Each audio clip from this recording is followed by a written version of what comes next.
어떤 사람은 병거, 어떤 사람은 말을 의지하나 우리는 여호와 우리 하나님의 이름을 자랑하리로다.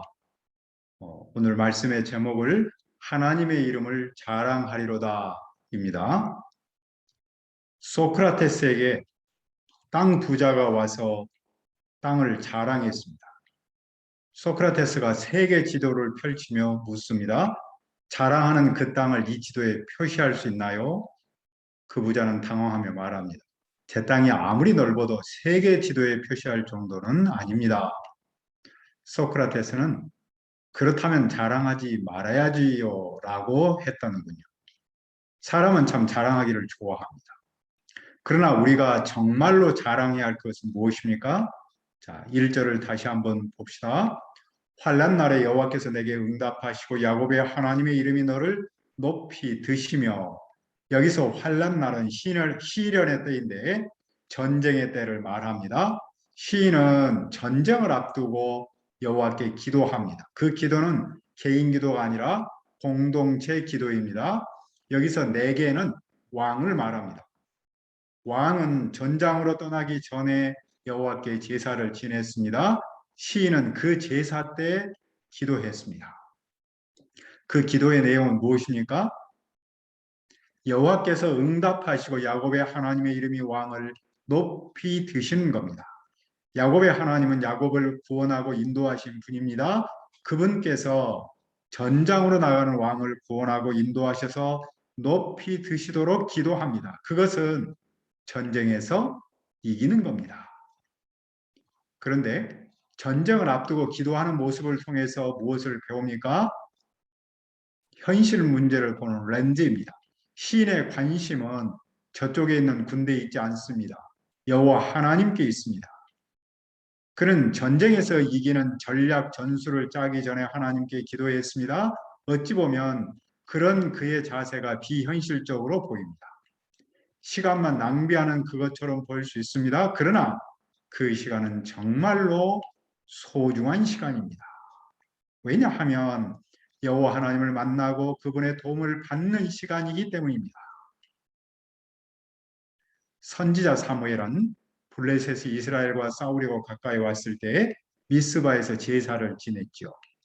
그는 싸움하기 전에 여호와를 의지하고 온전한 도움을 청한 겁니다. 그랬을 때 여호와께서 블레셋 사람에게 큰 우레를 발하여 그들을 어지럽게 하시니 그들이 이스라엘 앞에서 패했습니다. 캐나다 여성 신학자인 마르바 던이라는 사람이 있는데, 그녀는 한쪽 눈은 보이지 않고 두 다리는 혼자 걸을 수 없을 정도로 불편합니다. 그 외에 심각한 병을 앓고 있다는 거죠. 그런데도 그녀는 병 중에도 건강하게 살아야 할 이유를 성경에서 찾았는데 특히 예배에서 찾았습니다. 그녀가 쓴 책 중에 고귀한 시간 낭비, 영어로는 A Royal Waste of Time이 있습니다. 그는 책에서 예배는 완전한 시간 낭비, 그러나 가장 고귀한 낭비라는 역설을 말합니다. 우리는 하나님을 예배하는 것을 개인적인 기호와 시간, 편의와 유한의 문제로 바꾸려는 시대와 문화에서 살고 있다. 세상의 눈으로 보면 예배는 그야말로 시간 낭비이다. 사회적 관점에서 보면 예배에 참석해서 얻는 유익은 없다. 그러나 우리가 예배하는 단 한 가지 이유는 하나님께서 예배를 받으시기에 합당하기 때문이다. 하나님은 언제나 긍휼과 용서가 넘치는 분이기에 우리가 그분께 나아갈 때 우리를 기꺼이 용서하신다. 예배는 시간 낭비이다. 그러나 참으로 고귀한 시간 낭비이다. 예배는 우리를 우주의 왕이신 하나님의 고귀한 광휘, 영어로는 스플렌더를 말하는데 환하고 아름답게 눈이 부심에 빠져들게 하기 때문이다. 이렇게 말했어요. 다시 말하면 예배는 우리가 의도적으로 마음과 시간을 하나님께 드리는 시간입니다. 많은 일을 뒤로하고 삶의 우선순위를 하나님께 드리는 시간입니다. 그 시간은 결코 낭비가 아닙니다. 오히려 하나님께서 우리의 마음을 받으시고 우리 안에서 일하는 그 사실을 깨닫는 고귀한 시간입니다. 그 점에서 오늘 시인도 전장으로 떠나가기 전 하나님께 예배하며 기도했습니다. 시인은 계속해서 무엇을 기도합니까? 2절입니다. 성소에서 너를 도와주시고 시온에서 너를 붙드시며, 시인은 여호와께서 성소에서 왕을 도와주시고 시온에서 왕을 붙드시도록 기도합니다. 여호와께서 왕이 드리는 모든 소재를 기억하시며 번제를 받아주시도록 기도합니다. 시인은 여호와께서 왕의 소원대로 허락하시고 그 모든 계획을 이루어 주시도록 기도합니다. 왕의 소원과 계획은 전쟁에서 이기는 거겠죠? 시인은 여호와께서 전쟁에서 이기게 하실 줄 믿고 기도합니다. 시인은 기도하면서 무엇을 기대합니까? 5절을 우리 한번 읽어봅시다.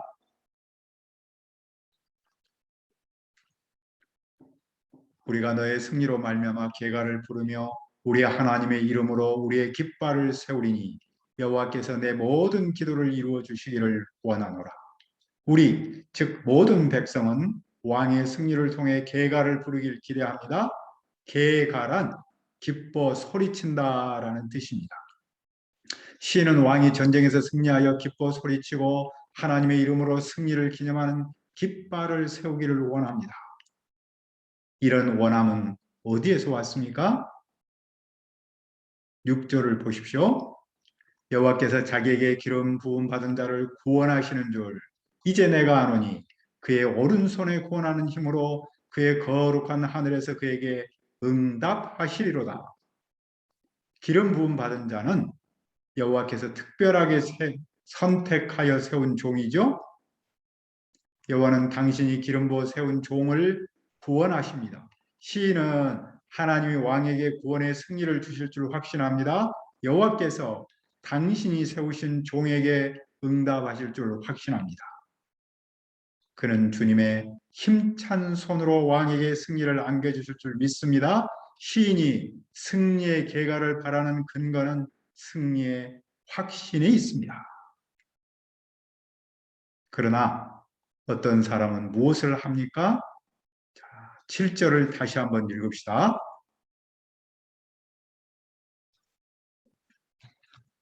어떤 사람은 병거, 어떤 사람은 말을 의지하나 우리는 여호와 우리의 하나님의 이름을 자랑하리로다. 어떤 사람은 병거, 어떤 사람은 말을 의지합니다. 여기서 어떤 사람은 이스라엘과 싸우는 적을 말합니다. 당시 병거와 말은 가장 강한 무기였습니다. 그것은 오늘날 최고의 기갑부대 내지는 핵무기에 해당하겠죠. 어떤 사람이 전쟁에서 강력한 첨단 무기를 의지하는 그것은 너무나 당연합니다. 그러나 우리는 누구를 의지합니까? 우리는 여호와 우리 하나님의 이름을 자랑합니다. 자랑한다는 말은 생각한다, 기억한다라는 뜻입니다. 즉 여호와 이름을 기억한다라는 말입니다. 전쟁에서 적들은 최첨단 무기를 의지하는데 우리는 여호와의 이름을 기억합니다. 어떤 사람과 우리가 너무나 대조되지 않습니까? 그러면 그 대조는 어떤 결과를 낳습니까? 8절은 말씀합니다. 그들은 비틀거리며 엎드러지고 우리는 일어나 바로 서도다. 최첨단 무기를 의지한 어떤 사람은 비틀거리며 엎드러졌습니다. 인간의 뛰어남을 의지한 그들은 그들의 기도와는 달리 죽음의 구렁텅이에 빠졌습니다. 하지만 여호와의 이름을 자랑하는 우리는 일어나 바로 섭니다. 어떤 사람이 넘어질 때 우리는 똑바로 섭니다. 우리는 무엇을 배웁니까? 전쟁에서 승리의 요인은 무기를 의지하는 데 있지 않다는 것이죠. 여호와의 이름을 자랑하는데 승리의 요인이 있습니다. 시편에서 왕은 전투를 앞두고 여호와께 예배했습니다. 그는 예배를 통해 하나님의 주권을 인정하고 그분을 의지하고 그분께 모든 일을 맡겼습니다. 그랬을 때 싸움에서 이길 수 있었죠? 오늘 우리의 삶도 싸움터와 같습니다. 우리는 삶의 현장에서 크고 작은 문제와 끊임없이 씨름해야 합니다. 그런데 그 싸움에서 나 혼자 싸워서 이길 수 없습니다. 우리는 뭔가를 의지하지 않으면 안 됩니다. 우리는 누구를 의지합니까? 오늘도 어떤 사람은 자신의 강력한 무기를 의지합니다. 자기 생각, 세상 돌아가는 분위기, 그리고 돈이나 권력을 의지합니다. 그것은 삶에서 상당한 힘을 나타내기도 합니다.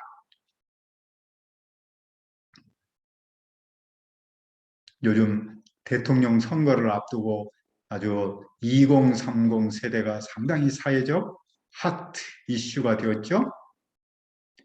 1981년부터 1996년 사이에 태어난 2030 세대, MZ 세대라고도 부르지 않습니까? 앞선 다른 세대들과 비교해서 짧아지는 근속 연수, 또 뭐 잦은 퇴사율, 이런 것이 현재 밀레니엄 시대를 대표하는 하나의 수식어로 꼽고 있죠. 또 밀레니엄 세대는 현재 한국 모든 세대를 통틀어서 가장 우울한 세대라고 부르기도 합니다. 우울증에 고통받는 상황을 탈진 증후군, 즉 번아웃 신드롬이라고도 부르기도 하죠. 근데 참 여기에 역설이 있습니다.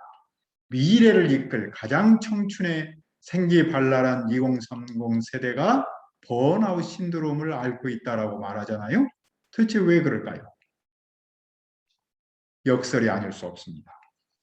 어떤 사회심리학자는 이런 걸 들었더라고요. 여러 가지 이유가 있지만 상대적 박탈감이 크기 때문이다.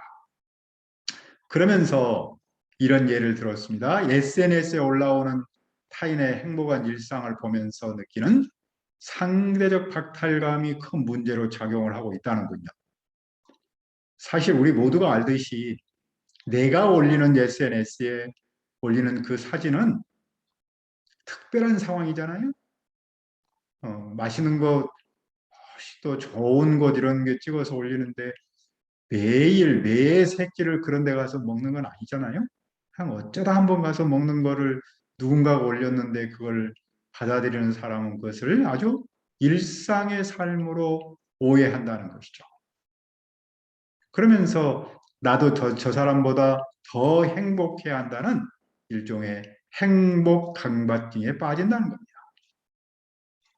오늘의 2030 세대가 여기에 예민하게 반응하다 보니까 아주 비교의식 상대적 박탈감에 빠진다는 것이죠. 그러다 보니 과도하게 물질을 의지할 수밖에 없는 구도가 생겼다는 겁니다. 그런데 이런 현실에서 믿음의 길을 걷는 우리조차 상당한 유혹을 받기가 쉽습니다. 세상 사람처럼 살지 않으면 불안을 느낄 수 있습니다. 그러나 우리는 내 힘이나 능력이 아닌 하나님의 이름을 자랑함으로 세상에서 살아야 하지 않겠습니까? 그렇다고 해서 삶에 관해서 아무런 대비도 하지 말라는 말은 아닙니다. 우리는 철저히 최선을 다해 준비해야 합니다. 다만 궁극적으로는 하나님을 의지해야 한다는 것을 강조하는 겁니다. 설교학에서 이런 말이 있습니다.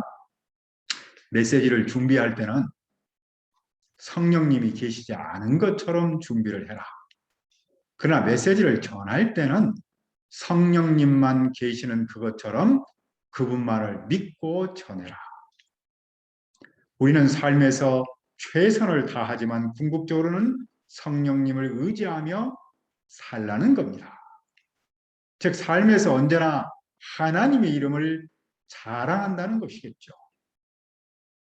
그러면 하나님의 이름을 자랑한다는 말은 어떻게 하는 겁니까?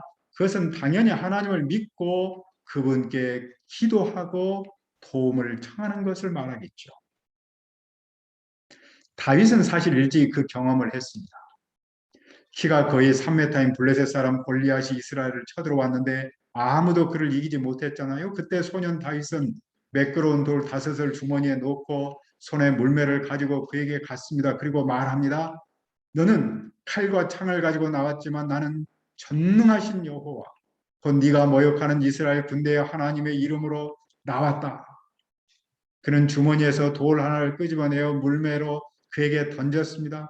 그러자 그 돌은 골리앗의 이마에 정통으로 맞아 꽂히고 그는 땅바닥에 쓰러졌습니다. 다윗은 말 그대로 여호와의 이름을 자랑했을 때, 여호와를 믿고 기도하고 도전했을 때 승리했습니다. 그러므로 다윗은 계속해서 그분을 믿고 그분을 자랑하고 그분을 기도할 수 있는 것이죠. 그러면 여호와께서 어떻게 응답하십니까? 9절입니다. 여호와의 왕을 구원하소서, 우리가 부를 때 우리에게 응답하소서. 시인은 환난 날 여호와를 불렀습니다. 여호와는 응답하십니다. 여호와는 왕을 구원하십니다. 여호와는 우리가 기도할 때 응답하십니다. 여호와는 지금도 여전히 살아계셔서 일하십니다. 그러므로 우리는 그분을 믿을 수 있고 자랑할 수 있고 기도할 수 있습니다. 우리가 삶에서 힘들고 어려울 때, 내 마음대로 일이 잘 풀리지 않을 때 어떻게 해야 합니까? 마음이 답답하고 안타까울 때, 내 힘으로는 도저히 답을 찾을 수 없을 때 누구를 의지해야 합니까? 어떤 사람은 병거, 어떤 사람은 말을 의지하나 우리는 여호와 우리 하나님의 이름을 자랑하리로다. 은혜로우신 아버지 하나님, 우리가 삶에서 힘들고 어려울 때, 내 마음대로 일이 잘 풀리지 않을 때, 또 마음이 답답하고 안타까울 때, 내 힘으로는 도저히 답을 찾을 수 없을 때 누구를 의지해야 합니까? 어떤 사람은 병거를 의지하고 어떤 사람은 말을 의지합니다.